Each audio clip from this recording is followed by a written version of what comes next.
Students, today we are going to discuss principle of mathematical induction. This principle is very important tool in algebra to prove various results. So this will help you to prove many results in different branches like trigonometry, sometime in binomial theorem, matrices, etc. Now Now, before actually starting this principle, one very important point regarding this principle must be known to you, that the result proved by PMI are valid up to natural numbers only. Whatever we prove by PMI, those results are valid up to natural number, set of natural number. It may possible that the result is true beyond the natural number, but we give guarantee up to natural numbers only. So this is very important point. Now, to understand the basic idea behind the principle is that, suppose, consider a practical situation that there are 50 students in a class, and suppose I am the class in charge of that class. All of a sudden I come to know that tomorrow is holiday and the school is off for today and students have gone to the home. Now let us forget about WhatsApp and any other social media where I can straight away put a message in a group and message is conveyed. We have simple landline phone. Now how should I convey the message to the students? One thing is that I should follow a list of 50 students' telephone number and I should call one by one to each student so that a message is spread to all the 50 students. But obviously that will time and energy consuming. Second method is a practical one where I can call some student and say that you call many other student, so chain will be followed and after 5 to 10 calls message will be conveyed. But there is a risk also in this method. Maybe some student is missing and he or she can claim that I didn't get the message. But can it be possible that with only single call the message should convey to all the 50 students? So answer is yes, it can be done, but there should be two conditions. Condition number one, every student must have phone number of next roll number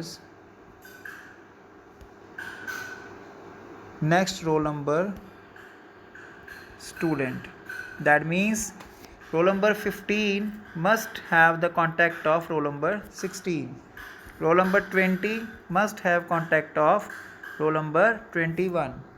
Similarly, roll number 29 must have contact of roll number 30.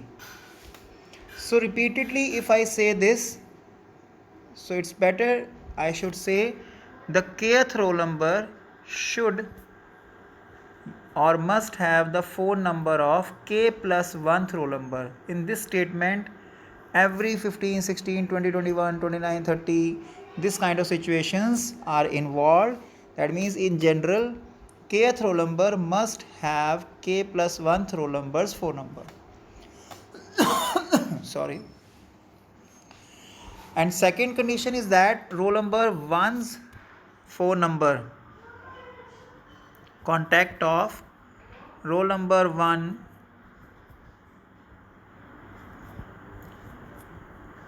should be there with me, so that I can call roll number 1 and I will convey the message that tomorrow is holiday. He will convey the message to roll number 2, then roll number 3 and so on.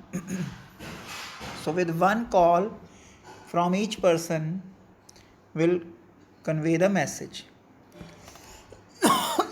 Sorry. Now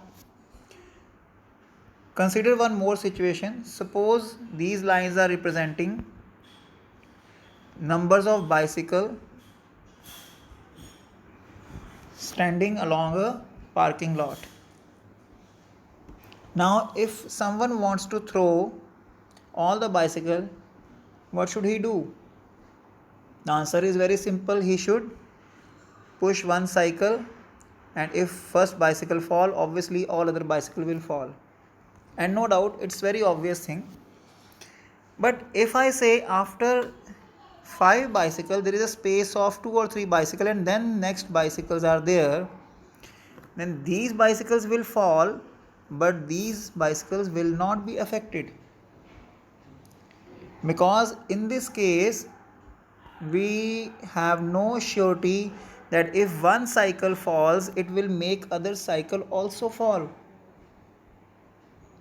So if surety is there that kth cycle will make k plus 1th cycle fall,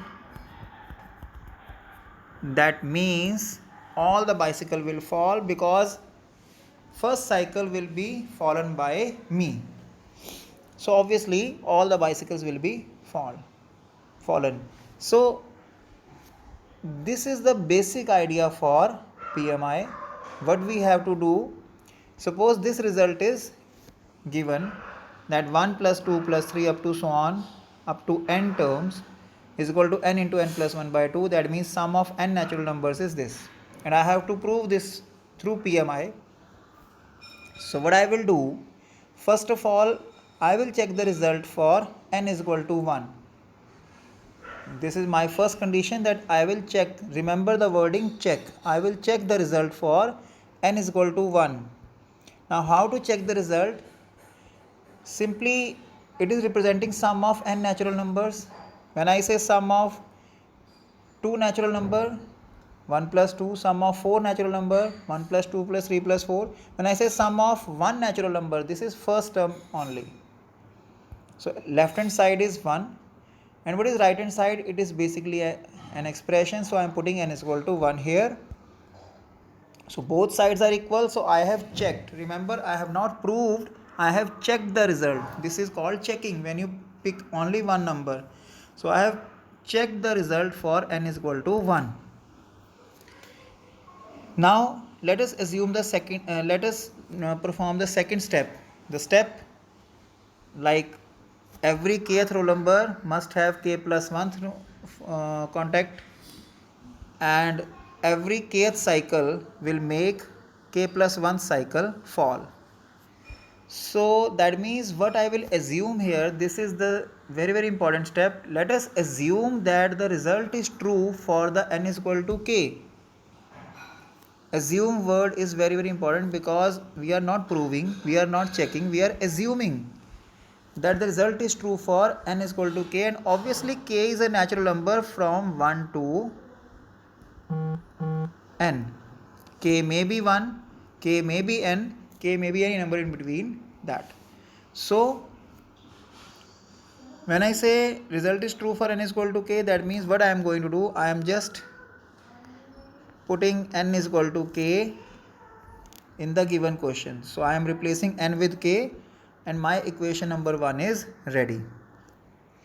Now next step, let us prove that result is true for n is equal to 1, n is equal to k plus 1. Important thing is that with this, that means when it is true for n is equal to k, with the help of equation number 1 we are trying to prove the result for next, that means k plus 1 natural number. So let us write what we are going to prove. 1 plus 2 plus 3. Now remember this, when you are writing the result for n is equal to k plus 1, one thing is very important. In the given result, last term is n. No one has written the second last term, that is n minus 1, and it's okay. Similarly, when I assumed for n is equal to k, I again